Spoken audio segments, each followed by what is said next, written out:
Hello boys and girls, and welcome to your first bonus lesson. I hope you like it. This is Exploring Guitar Tones.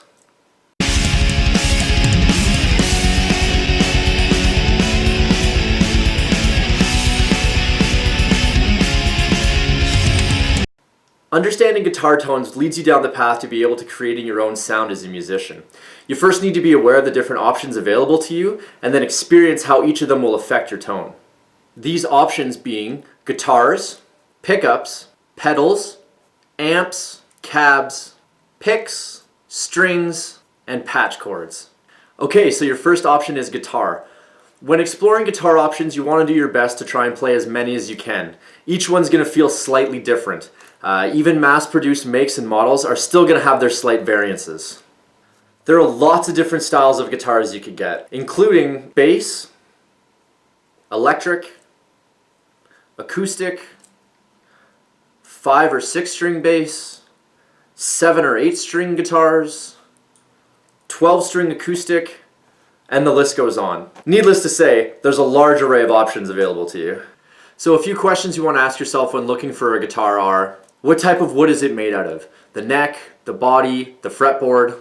What body type is it? Is it a concert? Is it a cutaway? Is it a solid body? Who manufactures it? Is it a reputable company? Is it an unknown company? Who knows, maybe the unknown company might sound better. And last, how does it feel in my hands? Is it easy to play? How does the neck feel? Is the action right? Okay, so the second place to look to get your own unique tone out of an instrument would be the pickups that are in it. Pickups can seem like a complicated thing to approach with terms such as active and passive, humbucker, double coil, single coil. But in reality, all you really need to do is listen. Going into a shop and playing 4 or 5 different guitars with different pickups in them is going to give you a wide variety of sounds. It's really up to you to pick what sound is best for you. Which one do you like? Just listen. That's really all it takes for pickups. Many famous guitar players use different configuration, manufacturers, and styles of pickups. If you want to sound like a certain musician, or like their sound and want to have something similar for your own, you can certainly research what the musician is using in their instruments. They're usually sponsored by someone if they're big enough. And you can buy the pickups that the artist uses in their guitar and achieve something close to that tone. Now, that being said, you're not actually getting the pickups out of the artist's instrument. You're getting a mass-produced model of that pickup. So it may not be the exact sound, but it's going to be extremely similar. The third place you want to start looking for a better tone and starting to get your own unique sound out of an instrument would be pedals. Pedals come in all shapes and sizes and do some pretty incredible things to your guitar tone.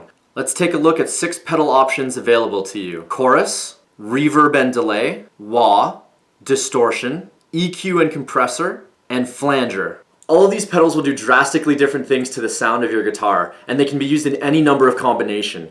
Taking the time to explore these pedals will drastically change your sound. Now on to the stuff that makes a lot of noise, the amps and cabs. Amps come in all manner of shape and size. The simplest to start with would be an amp head and a cab, or a combination of the two, which is called a combo amp. Now there are a million companies making amps these days, as with pedals, so it's up to you to explore your options and find what you think sounds best. To get a bit more technical, you can move to rack-mounted equipment. A few questions to ask yourself when looking for an amp are: what do I need the amp for? What tone am I trying to get from the amp? Who's the manufacturer of the amp? And does any of the artists that I like use this amp? Do I like that sound? So a really cool story, one of the first Distorted guitars was the result of the owner taking a razor blade to the cone of the amp and creating a completely new sound that no one had ever heard before. And last we have the grouping of picks, strings, and patch chords. Picks will vary in small ways but have a huge impact on the sounds brought forth. Thickness is a key difference in getting the right pick for you. Generally, a thinner pick will be used for acoustic guitar with very light strings, achieving a soft and light sound from the instrument. Whereas a thicker pick would be used on slightly thicker strings if one was trying to achieve a heavier, fuller sound. On guitar picks, there are different grips that you can get. Some without anything at all, some with sandpaper-esque type grip, some with little bumps. There are custom ones that people have made out of credit cards where the numbers on the card keep the fingers in place. Strings come from many different manufacturers as well. They can be wound, solid, hexagonal, flattened, thick or thin, coated or uncoated. The attributes of the strings lend themselves to a different purpose and sound. Some things to consider before buying strings would be acoustic or electric guitar. What's the genre being played? Techniques that will be applied to the strings. And personal preference, which of course comes with time. And last we have patch chords, which can be all over the place or nowhere at all. From wireless to 100-foot long stage chords, again, you'll have a huge selection to pick from. Alright boys and girls, thanks for joining me for your first bonus lesson, exploring guitar tones. I hope that it helped you out a little bit, made you think about what you can do with the instrument a little bit more. You can look forward to a new one of these each month, and I'll catch you on the flip side.